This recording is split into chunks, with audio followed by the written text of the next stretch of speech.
Activa 110 standard model है ये दोस्तों। अब इसके अंदर आप बहुत से अलग अलग मॉडल्स भी देखने वाले हैं। क्या ये अच्छी गाड़ी है या फिर नहीं है, इसके अंदर टायर कौन से मिलते हैं, हर एक चीज़ के बारे में हम लोग बात करने वाले, तो वीडियो को ध्यान से देखिएगा। एंड चलिए बढ़ते हैं अभी सीधा वीडियो के अंदर।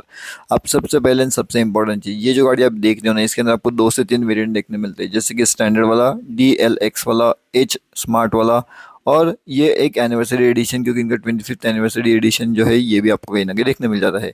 अब इसके अंदर आपको टायर साइज़ क्या मिलती है, कौन से टायर्स मिलते हैं, वो मैं आपको बता देता हूँ। तो सबसे पहली चीज़, अगर आप लोग इसका टायर देखोगे तो अलॉय व्हील्स आपको यहाँ पे कहीं ना कहीं देखने मिल जाते हैं।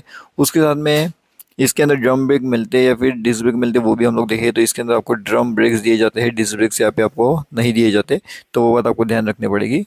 ठीक है, तो दोनों के दोनों आपको ड्रम ब्रेक्स यहाँ पे मिलते हैं। LED हेडलैम्प्स आपको यहाँ पे देखने मिल जाते हैं। पीछे की साइड से भी अगर बात करें तो यहाँ पे आपको फ्यूल टैंक की जो है वो देखने मिल जाती है। ऊपर की साइड में सीट कवर, सीट कैपेसिटी भी है इसके अंदर अच्छी खासी दी गई है। ठीक है, और LED हेडलैम्प से मल्टी फंक्शन स्विच गियर है, जिससे on off fuel and seat जो है वो आप ऐसे कंट्रोल कर सकते हो, यानी कि ओपन कर सकते हो। अब मेरी जो हाइट है वो 5 फीट 11 इंच है, एंड मैं आराम से यहाँ पे फिट हो जाता हूँ।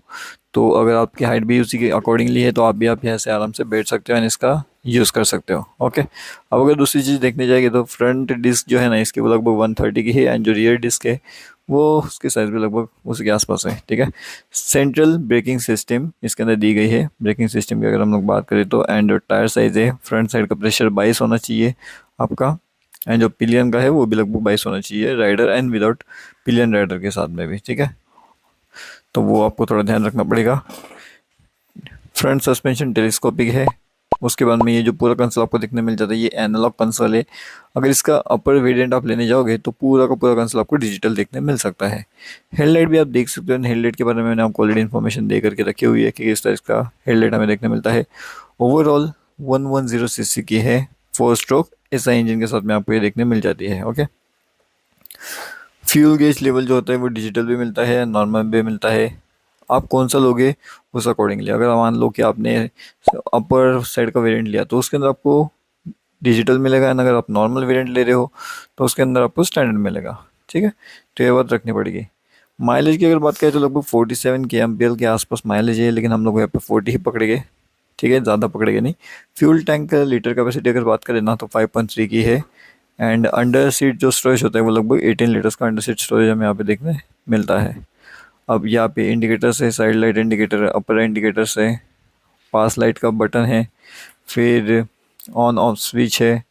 उसके बाद में अगर हम लोग और चीज़ यहाँ पे ध्यान से देखिए तो यहाँ पे क्या क्या देखने मिलता है, तो एच स्मार्ट मतलब कि स्मार्ट इग्निशन, स्मार्ट की भी हमें देखने मिलती है। DLX जो होता है ना, वो upgraded styling, alloy wheel, advance tool, ये सब चीज़ें हमें देखने मिलती है। उसके बाद में इंजन तो 110 सीसी का, जैसे मैंने आपको बताया।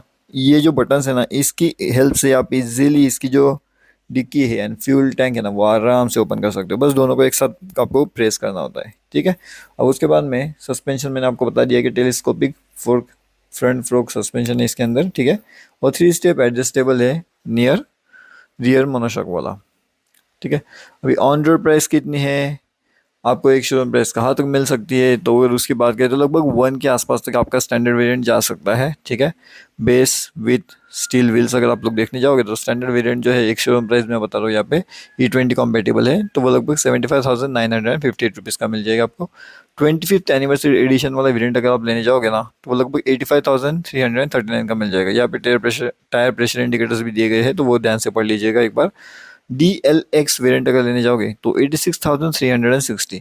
अपग्रेडेड स्टाइलिंग अलॉयज इसके अंदर आपको मिलते हैं, व्हील मिल जाते हैं, एडवांस टेक्स इल्यूजन्स जो है वो आपको यहाँ पे कहीं ना कहीं देखने मिल जाते हैं। अगर एज स्मार्ट वाले आप लेने जाओगे ना तो 90,832 रुपीज़। ठीक है, इसके अंदर आपको क्या मिलता है, बेसिकली कीलेस इग्निशन होता है, स्मार्ट फाइन मिलता है, and enhanced anti theft tech जो है इसके अंदर आपको कहीं ना कहीं देखने मिल जाता है। स्मार्ट सेफ्टी के लिए सबसे बेहतरीन, सबसे टॉप वेरिएंट अगर आप लोग जाओगे ना तो एच स्मार्ट में ये सबसे कहीं ना कहीं हमें यहाँ पे देखने मिल जाता है। एंड TFT इंस्ट्रूमेंट अगर आपको चाहिए तो फिर DLX एंड एनिवर्सरी एडिशन में आप उसके एक बार देख सकते हो। अब ये तो स्टैंडर्ड वेरिएंट है 1110, मतलब 110 सीसी का इसका इंजन है, एयर कूल्ड इंजन है। आपको क्या लगता है कि आप इसे खरीदना चाहोगे या फिर नहीं? एंड ओवरऑल तो काफ़ी बढ़िया है, माइलेज लगभग 40 के आसपास तक तो मिल जाता है नॉर्मली। ठीक है।